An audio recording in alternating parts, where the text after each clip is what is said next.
Hey guys, new bike day, 71 TS250 Suzuki. Looks like it's in pretty good shape from what I can tell. Just needs a little cleanup and it runs. Okay, probably need a seat cover, a few bolts. Got the big sprocket on it. It's missing the chain guard. Those are hard to find. It's missing the side cover, and that's hard to find and expensive. But I think the rest of it is there. Got a badge missing on the tank on this side. I believe this is a 71. It may be a 72. I'll have to look the VIN up. I haven't even got there yet. And looks like maybe missing a baffle over here too. I've had to make one of those before, so at least I know what to do. And the battery's out of it, so we're hoping that we haven't blown a headlight.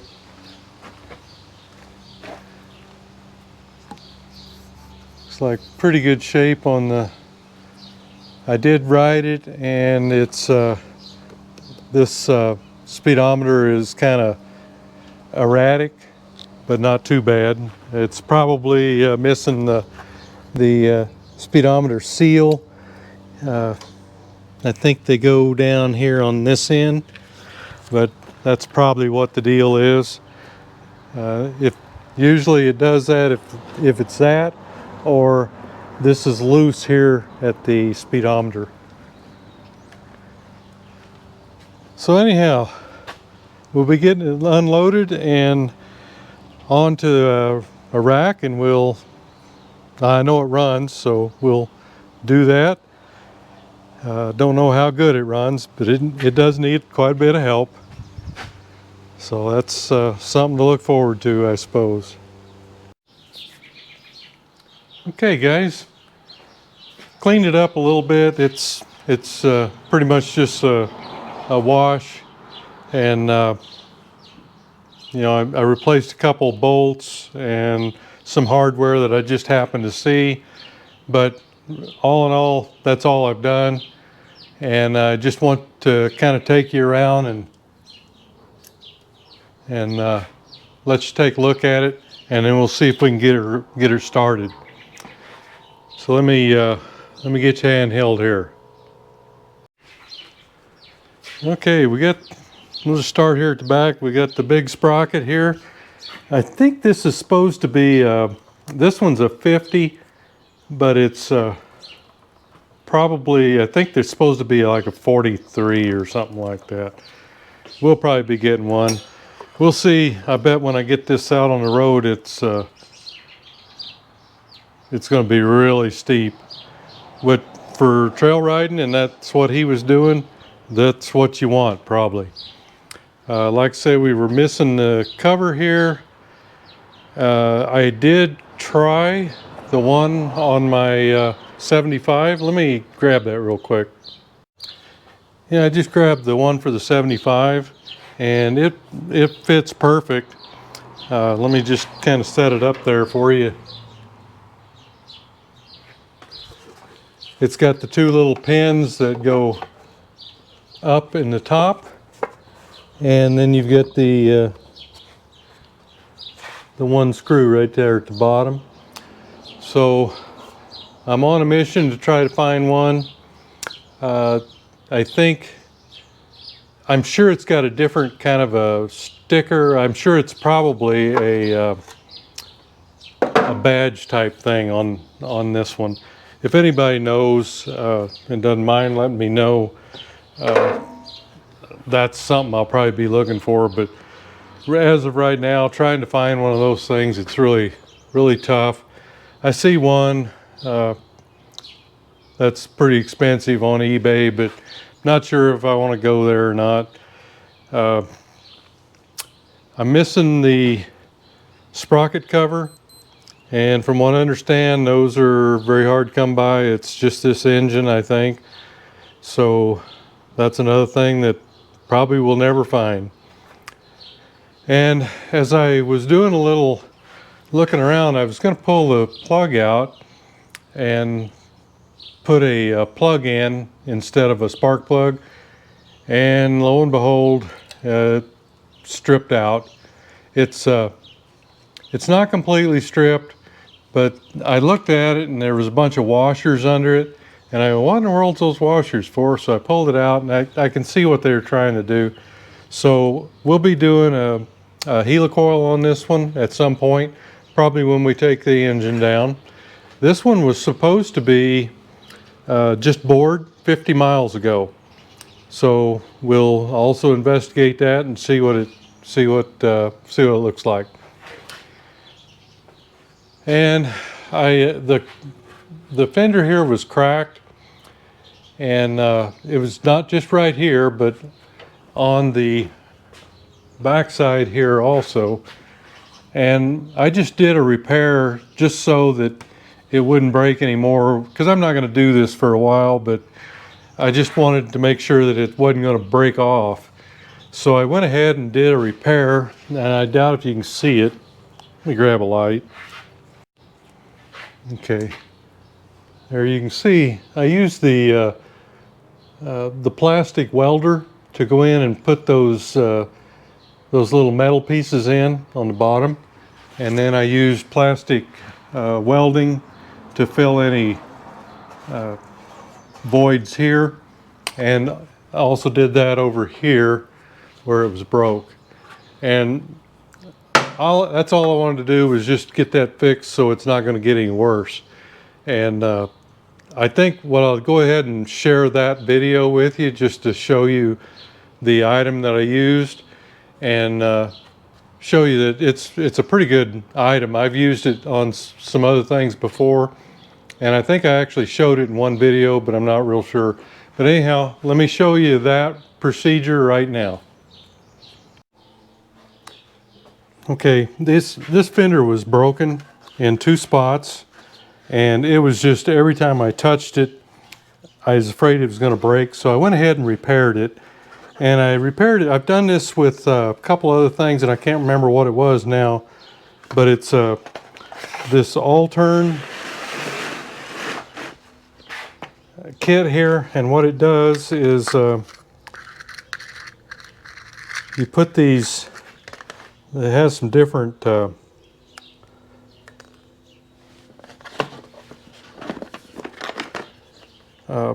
wire things here that go into the end of this, and then you just like stitch it up from the bottom. You just melt it into it, and that holds it all together. And what I've done here is I took a zip tie and just melted it. You've got this little piece here that goes on the end of the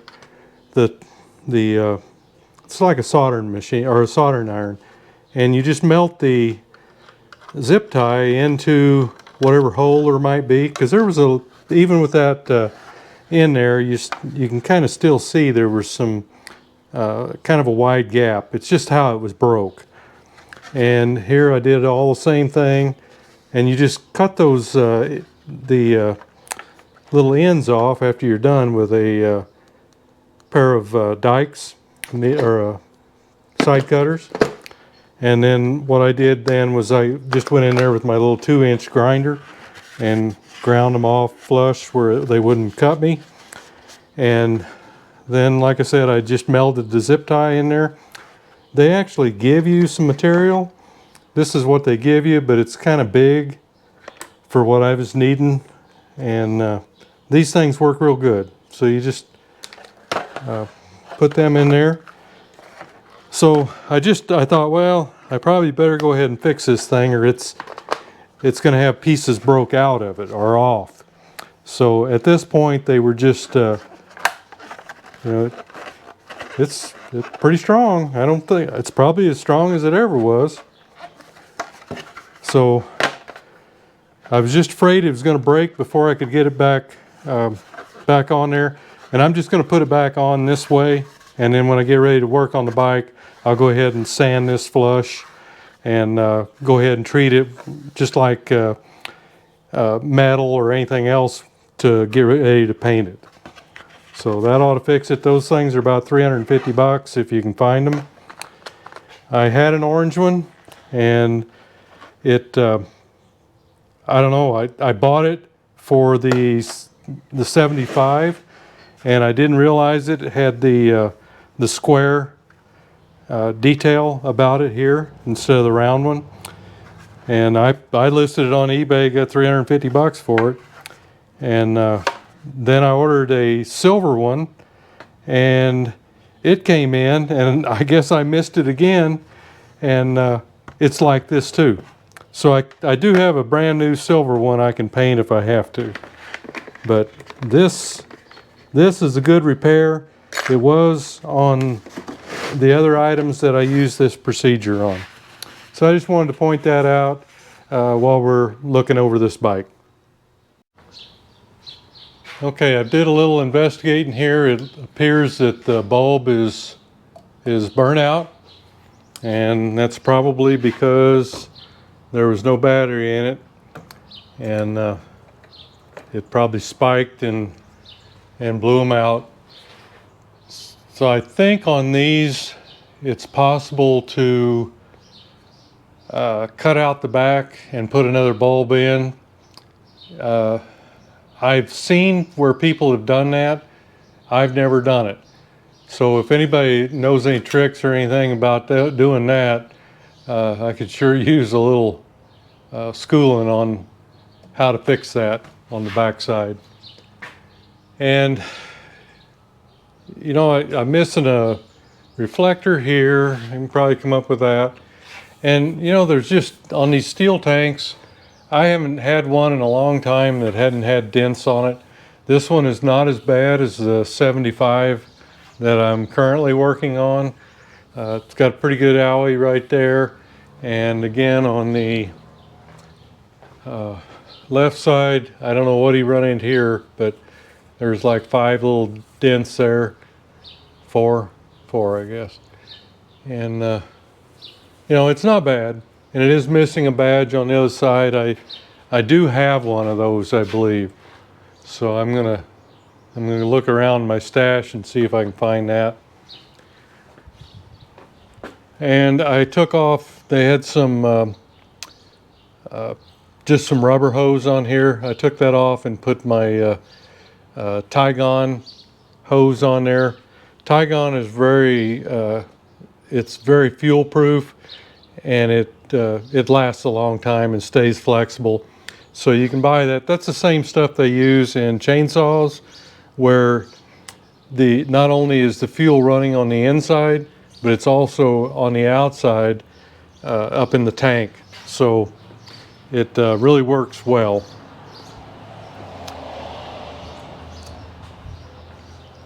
A lot of the rust that's on it will come off very easily. The rust on the shocks, a lot of the bolts come off very easily in the metal rescue if you ever use that. It was missing this piece, but I had one, so I stuck it in there.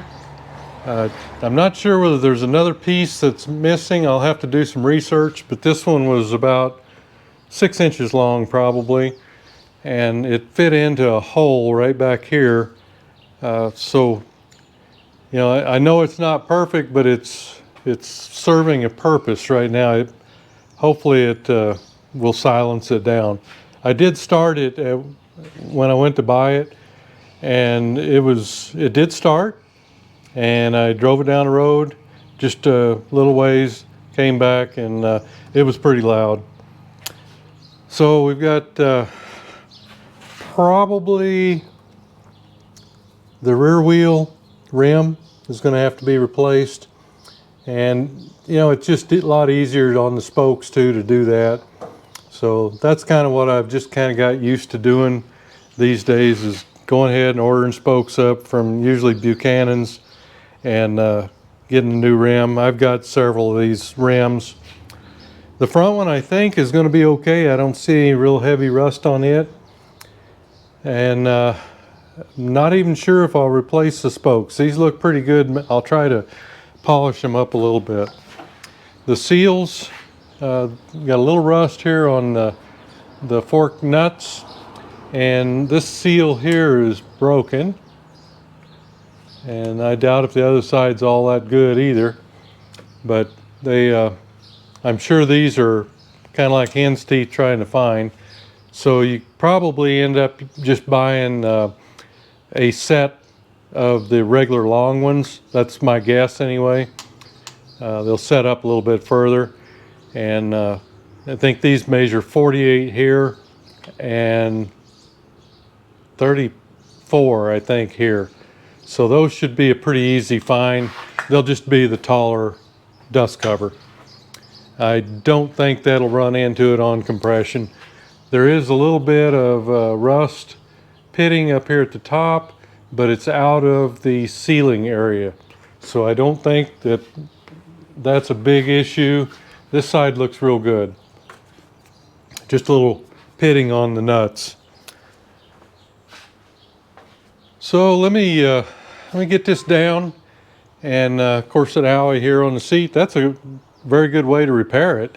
I think they had some tape on it too, but if you got somebody that can sew like that, that's a good repair. But they're not that expensive, and I put several of them on, so we'll probably just put another one on. Let me get it down on the floor. Okay, got this kind of squared away here. We've got some polishing to do. Most of this looks like condensation on the inside, so I'll have to take these apart where you unglue them on the bottom here, cut it loose, drop it out, try to buff out the inside and the outside, and then reassemble them. The tack works fine. The speedometer was a little jumpy. I think it may have been from, this was bent right here, this ear, and it was bent into the cable. So if that's not the problem, it's the seal missing down here probably, or it may be a cable or something. But generally when they jump up and down and do all that, they'll be broke down here at the bottom where it goes into the case. And if that's separated, not too bad, you can go back and peen those together. I think I did it in one video. But a lot of times what they are, and even with the tack, there's a seal that goes down here.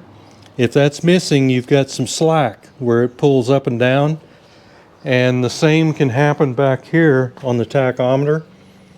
The same thing. So you have to look for the presence of that seal. If it's not there, get a grommet or something about I think they're about a 3/16 of an inch thick, or maybe an eighth, and put those in there, and it should tighten it right up and eliminate the problem.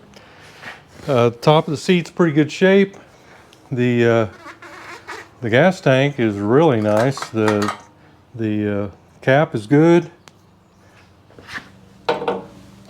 It's got quite a bit of gas in it, but it's just really clean in there. Looking down at the bottom, I don't see much. Looks good. That one's been out of the weather. That's not usually the case. So, and I'm missing a tail light, and those are, I think, these Suzuki's only, the TS250 in I don't know, 70, 71, 2, 3 maybe. So those are hard to find. I don't know what I'm going to end up doing with that. So a lot of this stuff's hard to find anymore. You know, you just have to hunt for it, and if you're not able to locate it, then you've got to kind of manufacture something that looks pretty close. I have actually this one here came off of the 75, but I don't believe it was the correct one. And I found the correct one for it, but this one, the holes the whole pattern is different, front and back, and of course I believe this one is supposed to be more, it's almost flattened out here at the bottom, and of course this is going to have to be more of a curve to come down to there. If anybody got one of those that they want to part with, I'd sure entertain their pricing. So I guess at this point we've kind of taken a look at it.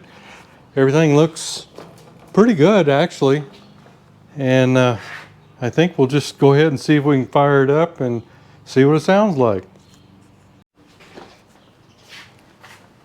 All right, get our fuel going here and a choke on,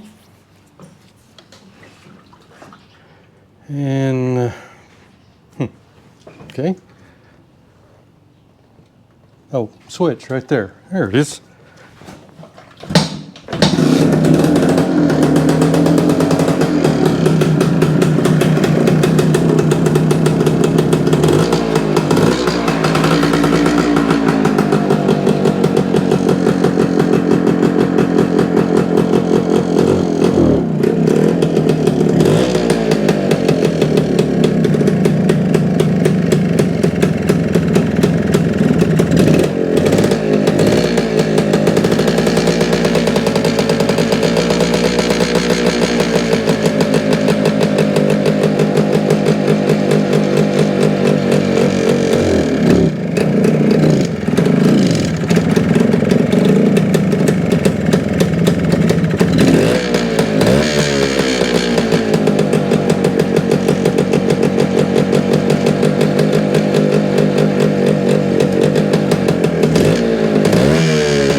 Set the idle up a little bit. It sounds like maybe it's got a plugged pilot jet.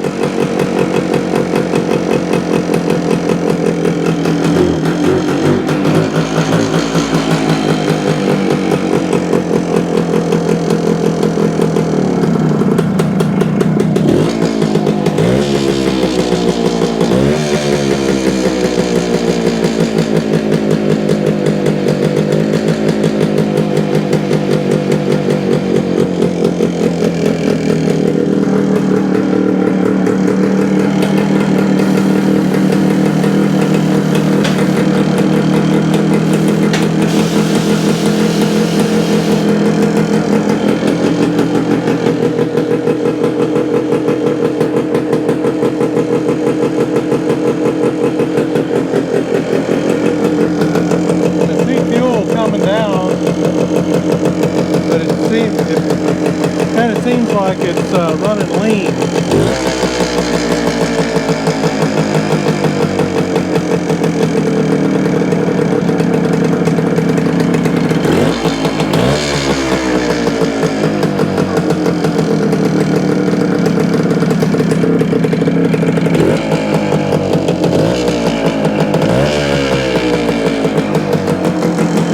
Could be it's just a little cold nature too.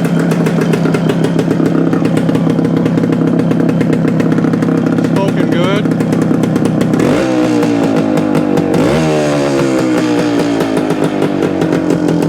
Did notice a kind of a bent fin here.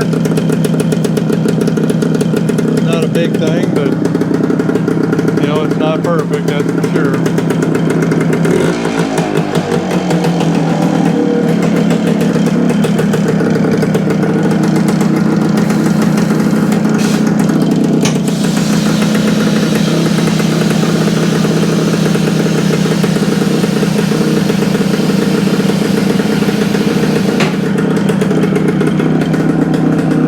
The tach's working okay.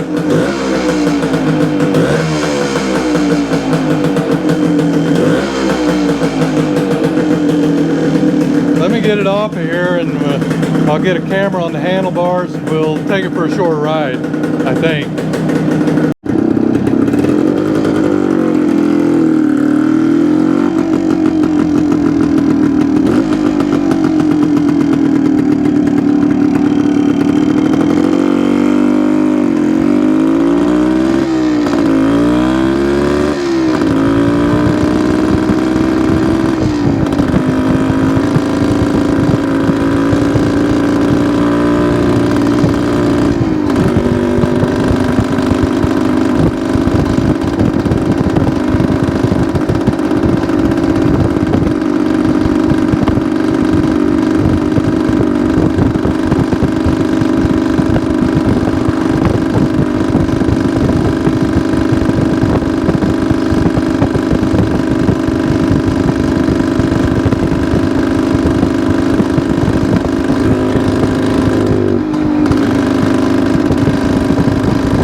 Okay guys, I think you could kind of hear it in the way the engine, it just didn't want to take the fuel.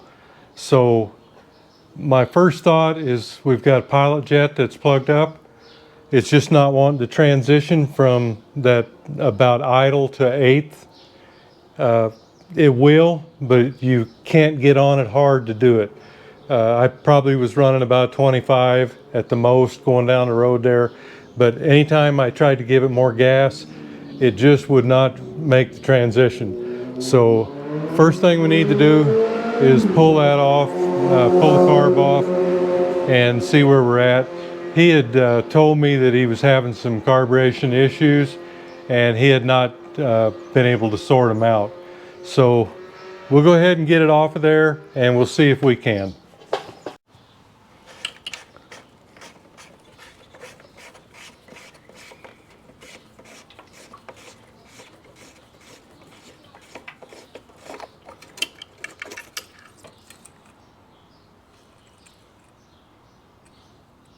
A 2.5 slide. I don't know what it should have. I'll have to look. And we've got the fuel off. See if we can get the air cleaner. I wonder how hard that's going to be. Actually, that feels pretty nice. Yeah. Okay, so we may not have any real difficulty getting that off.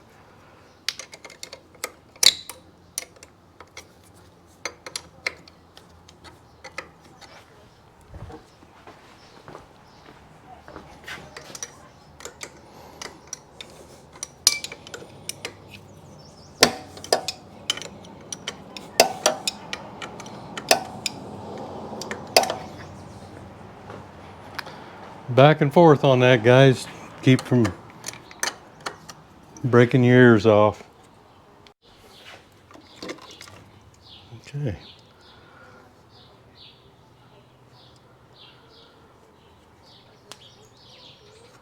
All right, let me get it up on the bench and we'll take a look at it.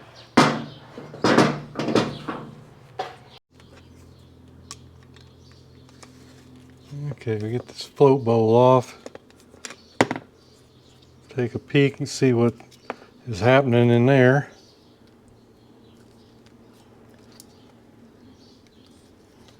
Oh boy.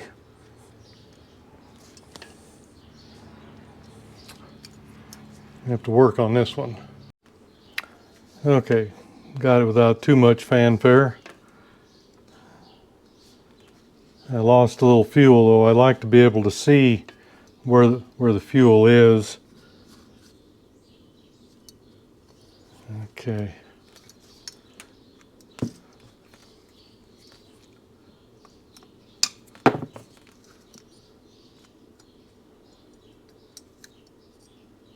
Okay, that is in properly.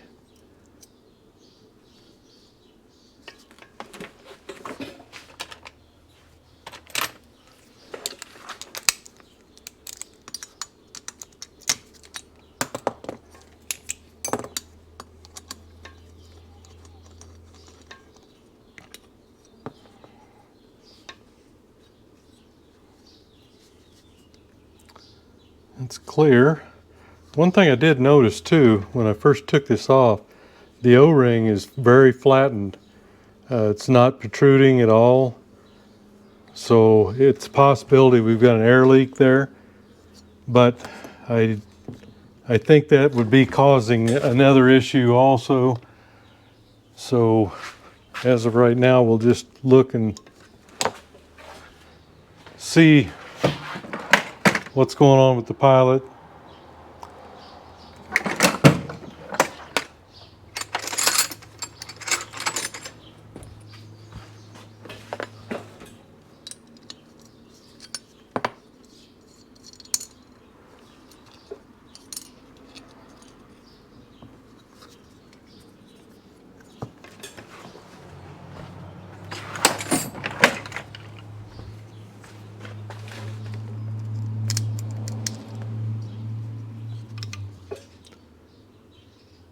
Looks so far the pilot looks okay.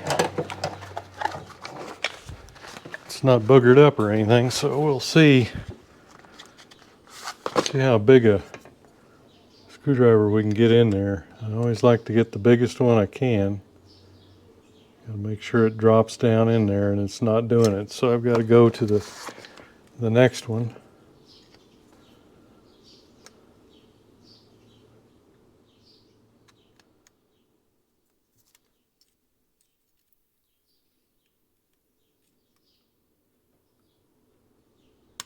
There it goes.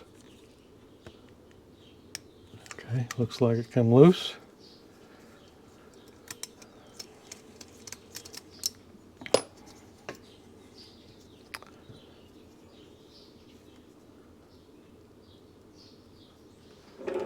Yeah, let's see here if we can see through it. Yeah, I see through it.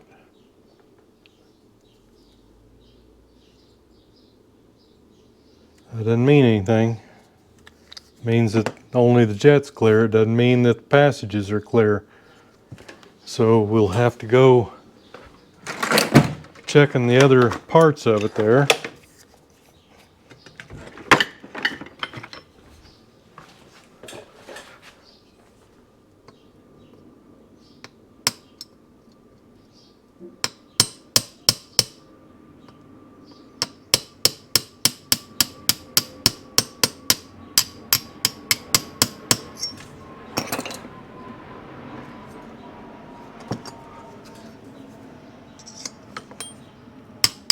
There she comes. It's hard all the way out, but it went out.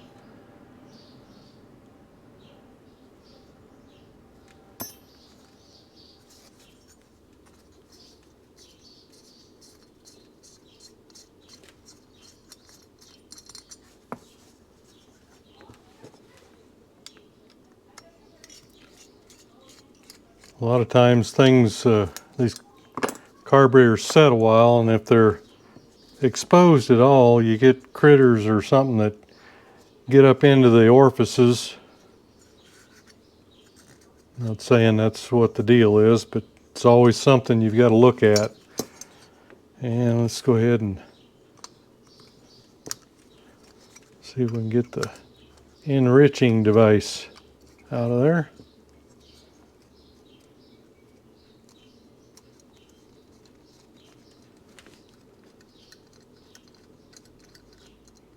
Yep.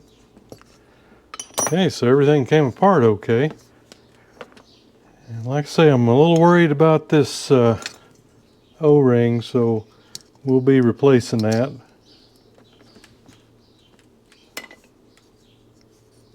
But I think at this point, we just need a good soaking and see what that brings us. Okay, we've got her all cleaned up, and I just put the new O-ring in here, and I've had several people ask me from my other videos which one you can get for these, because I don't think they're available anymore.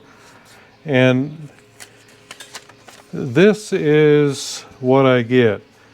This is the part number, and it's a pack of 25, and get it from McMaster Car. It's a 9262K352, and that way you'll have plenty of them to change them every time if you want. But see, it gives it enough, it raises it up enough here. Let me get a ruler.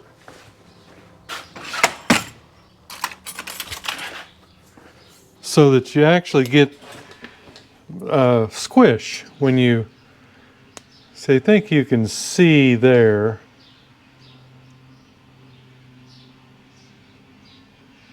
That it actually sets up above the surface of the carburetor. So that should give you a really good seal now. So what I've done is I went through and I checked all the correct jets and needle and everything is correct in here. It had a 180 main jet, and the book that I've got shows 170 is the the standard one, and a 180 or a 160 as optional. And where I'm at, we're actually at about 4,000 feet.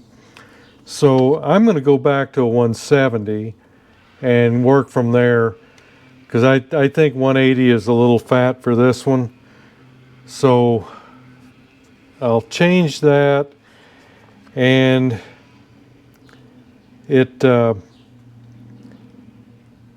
said on the needle that it should be in the number 3 slot, or yeah, no, wait a minute, no, it says it should be in the number 2, and it's in the number 3.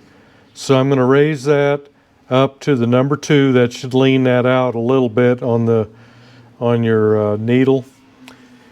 But other than that, everything is right. And I'm going to check the float at 15 millimeters, and we'll get to that as soon as I get to that portion.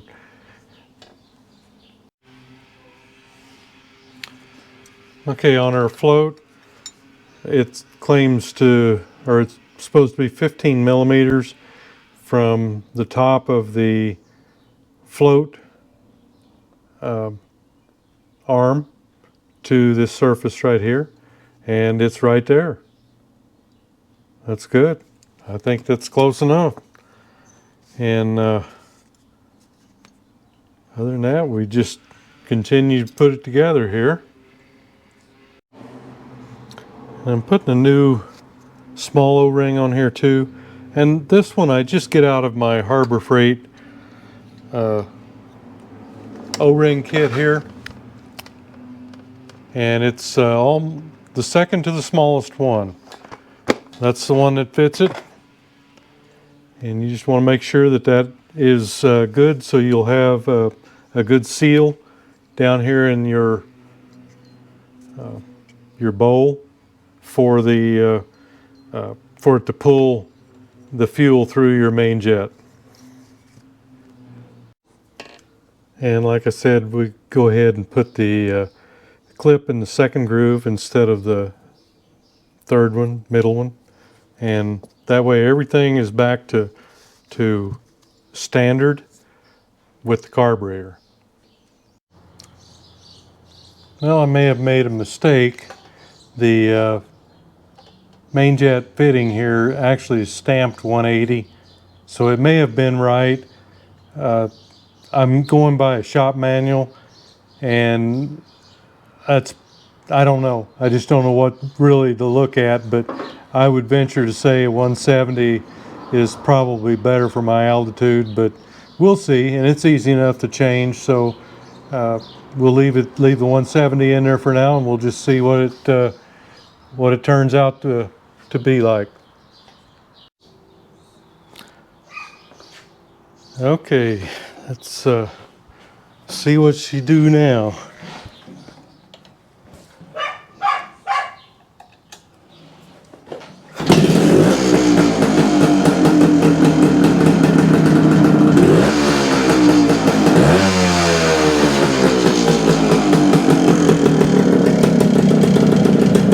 That sounds more responsive.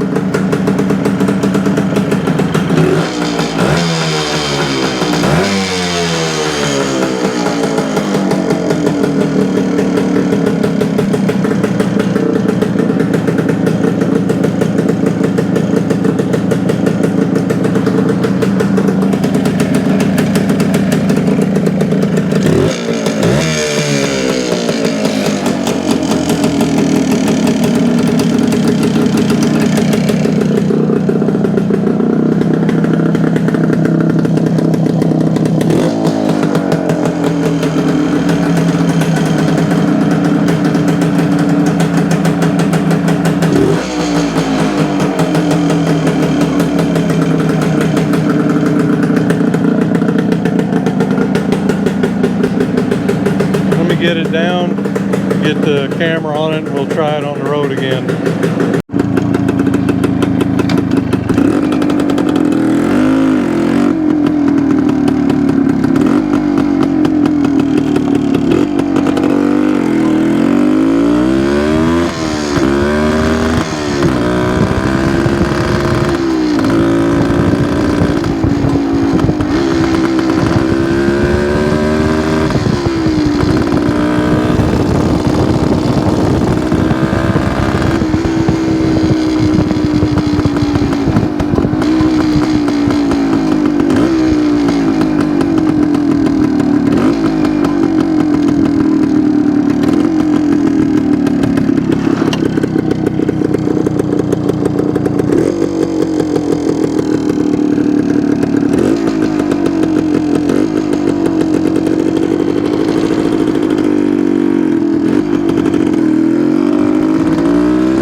sounds better, but it's still not taking the fuel.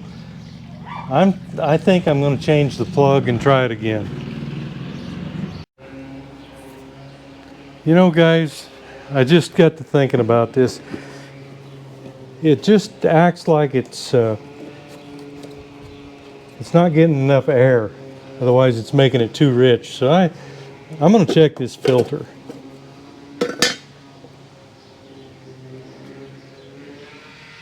Oh boy. They had that in like this, and it doesn't look all that clean to start with. Well, actually it looks like it might be brand new, but I think it ought to go more like this. I just wonder if that's stopping it up. I'm going to take it down the road without the filter and see what it does.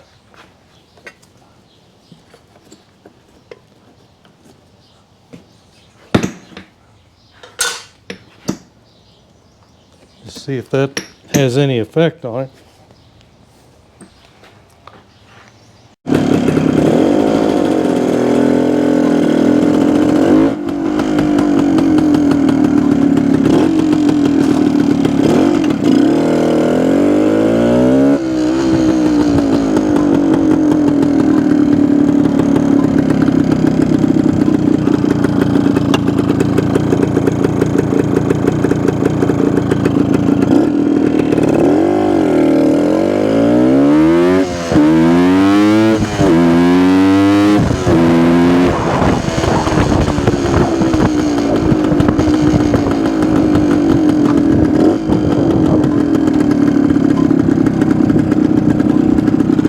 Sounds like we got our problem fixed.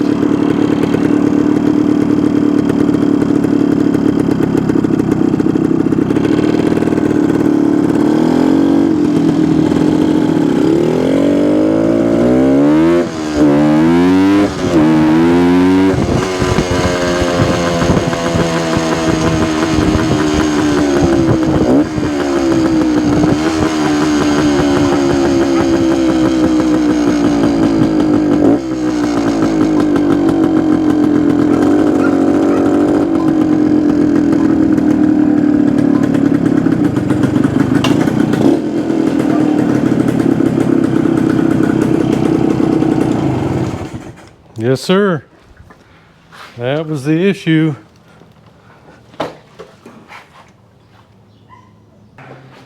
Okay, guys, there's the issue.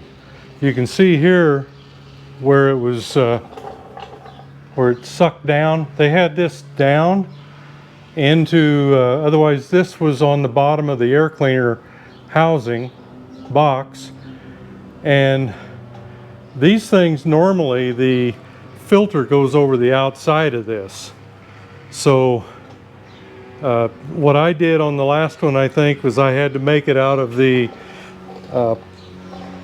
universal foam, and I just laid it around and glued it together. And you don't put a top on it, I don't believe. You just have the filter material sticking a little bit up and a little bit down at the bottom, and then it squishes in. You put the lid on, it squishes everything together. But this was, although it looks like a brand new one, it's got spring inside, but it's just the way it was put in there, it just wouldn't let it breathe. And so what we were thinking was too rich was exactly the issue. It did okay sitting here idling, and you know, you'd rev it up here with it stationary. Everything seemed to be pretty good. You get it out on the road and you roll it on, and it just blubbers. So it wasn't getting enough air. So that's kind of, I mean, I got ready to go ahead and load this video, and I thought, you know, I better check that air cleaner. I didn't even look at it since I got it. And as soon as I pulled that out, got out on the road, it rolled right on into it, and it's got the power. So the simplest thing sometimes is the best place to look. What I did was it had a B6ES plug in it. The manual calls for a B80S, so I changed it to a B80S, made sure I had 25 thousandths on my gap, and put it back together. It still didn't do it. And then I got to thinking about this air cleaner, and when I pulled it out of there and found out it was basically plugging it up is what it was doing.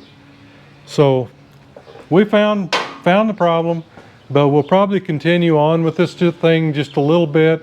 We'll go through, check the timing, just make sure everything is up to snuff before we put it away for a while, and continue working on the other projects.